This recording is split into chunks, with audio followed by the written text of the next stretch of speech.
રોજ રાતે તમે ઊંઘી જાવ છો, પણ કયા પ્રકારની ઊંઘ કરી એ સવારે ખબર પડે ખરી?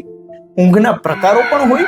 હા, આયુર્વેદ પ્રમાણે તમે કરેલી ઊંઘ એ આ 6 પ્રકારોમાંથી કોઈ એક હશે. ચાલો આપણે જાણીએ. પહેલી, તમોભવા એટલે કે વધારે પડતા અધમ આહારના લીધે, આળસ કે કામાતુર વ્યક્તિમાં મોહવશ આવતી ઊંઘ.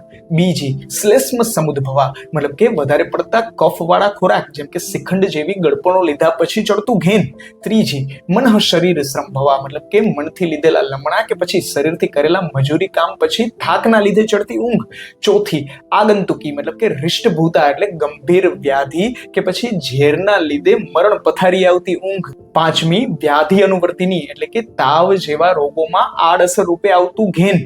છઠ્ઠી, રાત્રિ સ્વભાવ પ્રભવા મતલબ કે રાત દરમિયાન સ્વભાવથી આવતી ઊંઘ કે જેના માટે શાસ્ત્ર લખે છે તામ ભૂત ધાત્રી પ્રવદંતી તજજ્ઞાહ મતલબ કે તજજ્ઞો દ્વારા આને જ ભૂત ધાત્રી એટલે કે પ્રાણીઓને ધાવણની જેમ પોષણ આપનારી માનવામાં આવે છે કે વૈષ્ણવી માનવામાં આવે છે.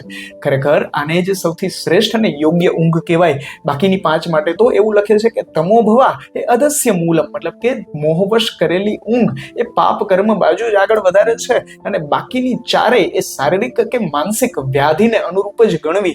તો હવે રોજ તમે પણ સવારે ઉઠીને રાત્રિ દરમિયાન કઈ ઊંઘ કરી એ સૌથી પહેલા પૂછો.